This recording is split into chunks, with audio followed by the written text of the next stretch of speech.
Today, I'm going to tell you what the Silk Roads actually are about. And to do that, I'm going to have to talk about secret technologies and the domestication of worms. Hi, I'm Lo Yuping. I'm a curator in the Asia department at the British Museum. I'm also one of the co-curators of the Silk Roads exhibition that's opening today. Welcome to my corner.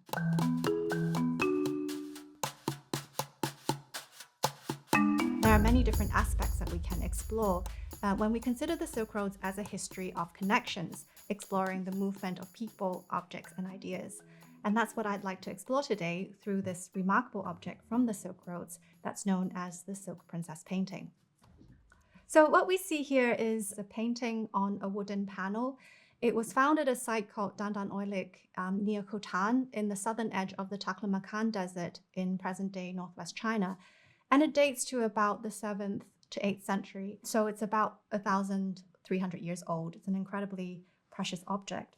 There is a legend that circulated in the kingdom of Khotan about how the kingdom started to produce silk. There's historical record written by a Tang Dynasty monk called Xuanzang who visited Khotan in the 7th century on his way to India. And there he came across this legend and recorded it in his travel accounts. So the story goes, Khotan did not have the knowledge of sericulture or silk farming. The king of Khotan wanted to develop this for his kingdom. And so he approached a kingdom nearby, a kingdom in the east, that had the knowledge of silk farming and asked for the marriage of one of the princesses, hoping that this princess would be able to bring the knowledge of sericulture to Khotan. And that was what happened, according to this story. When she found out that the new kingdom that she was going to be moving to did not have the knowledge of sericulture, she thought that wouldn't do. And so she decided she would bring this by smuggling the silkworm eggs and also the seeds of the mulberry tree in her headdress. So what we see here in the center is the silk princess, and you can see how elaborately her headdress is depicted here. This elaborate headdress that she was wearing would not be searched, and that was how she managed to bring this knowledge to the kingdom of Khotan. And that is the story of how Khotan got its silk. So why was she hiding this silkworm eggs and also the mulberry tree seeds in her headdress? For a long time, sericulture was only found in ancient China from as early as 2700 BCE. So it was quite an exclusive product from China. And perhaps one of the reasons why it was kept a secret for so long is because it was such a luxury commodity and was so highly sought after and must have been very lucrative. The knowledge of sericulture, that is silk farming, is a very particular kind of silk production, because sericulture is the production of silk from domesticated silkworms. These domesticated silkworms need to be looked after constantly. They eat a huge amount of leaves from the tree of the white mulberry. And it is the white mulberry tree leaves that actually lead to the highest quality silk as well. And so the two kind of go hand in hand, which is why you have both hidden inside the headdress of the princess seen here. Once you have the silkworms, they have to be looked after day and night. And this took perhaps several weeks before the silkworm started to spin the silk and make the cocoon. At that point, if we left the silk cocoons as they were, eventually the moths would come out from the silk cocoon and thus break the cocoon. And so in order to prevent the length of the silk being broken, the practice was to either boil the silk cocoon or to steam them in order to kill the pupae inside. And what results then is a silk cocoon that you can reel the silk from. And actually, they can be as long as 900 meters, one single thread of silk. So it's quite extraordinary what you can get from a single cocoon. The knowledge of silk historically in China has long been associated with women's work. The legendary founder of sericulture is Empress Lei Zu, the wife of the legendary Yellow Emperor Huang Di.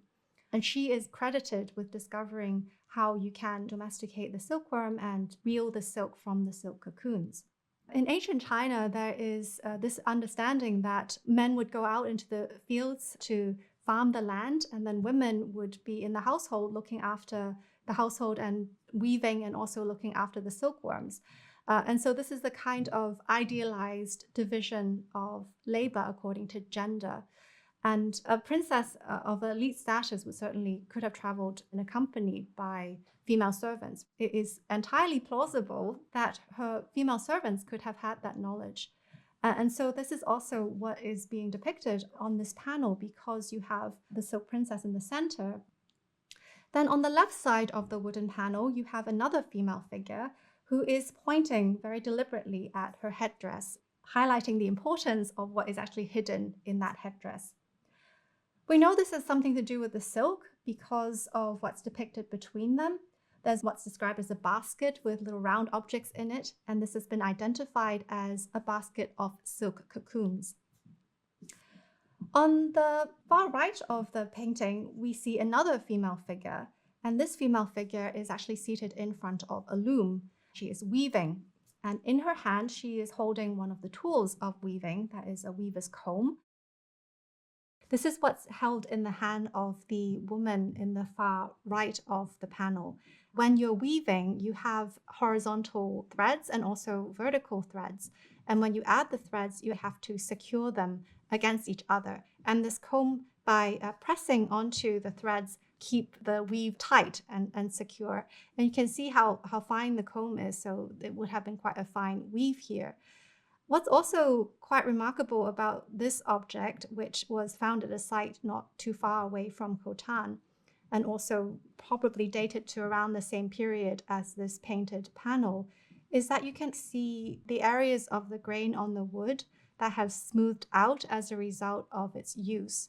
The sign of a weaver's hand from thousands of years ago actually recorded in this object. So what we see here is the story of the Silk Princess who smuggled out seeds of the mulberry tree and the silkworm eggs, as well as its successful outcome. We have the production of the cocoons seen here in the basket, and then finally the weaving of silk textiles. And all of this is then overseen by this four-armed deity, which is described as the deity of weaving or of silk. The deity of silk or weaving is kind of overseeing everything, but it's a much smaller figure. The story of the Silk Princess on this panel actually highlights this knowledge as very much something that was transmitted by women. All the three women actually have halos around them. And that's really interesting because it indicates to us that these women have become elevated to a kind of saintly status. They are associated with some kind of local belief in the transmission of Seri culture to Khotan. And the place where the silkworms were brought to Khotan became a kind of sacred site, and a monastery was actually built there. So that's another kind of religious dimension to the story. So this brings us to another aspect of how this story and this panel actually expands our understanding of the Silk Roads. Again, it's not just about the trade of a commodity across overland routes, but it's also the movement of other cultural elements and intangible qualities such as religious beliefs. And so on the one hand, we have the elevation of these women to a kind of saintly status, which seems to have been a local belief at Khotan. But this wooden panel was actually found at a Buddhist site. Dandan Oilik was made up of a Buddhist monastery that had been abandoned by the 8th century. And this particular panel was found inside one of the shrines. So we have an interesting scenario here where there is a mix of the local beliefs in this legend of the Silk Princess coming into contact with the belief of Buddhism, which is also another belief that spread throughout the Silk Roads. According to the records from Xuanzang, the Tang Dynasty monk who wrote about this story, after this knowledge of Seri culture spread to Khotan, the princess gave a decree forbidding the killing of the silkworms. Perhaps this was because it was so precious, there were so few of them, so they had to keep them. But it's also possible that this had something to do with the Buddhist idea of trying to avoid the killing of living beings.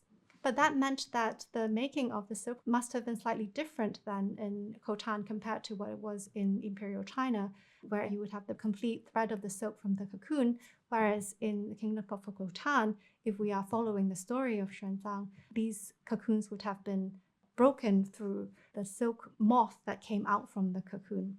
So this is an interesting example of how the transmission of technology, technical skill and knowledge can actually change as they spread and also become localized.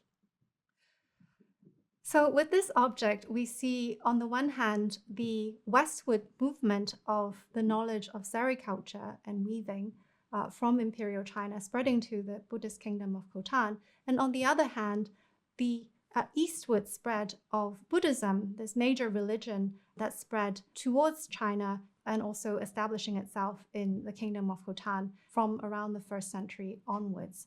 So in a very small piece of work, we have a very rich story that has been encapsulated by the depiction of these figures. This entire legend have been summarized in the one composition. This interesting story of the Silk Roads is what we want to present to you in the British Museum Silk Roads exhibition opening today. If you'd like to see the Silk Roads exhibition, and I definitely think you should, you can buy a ticket here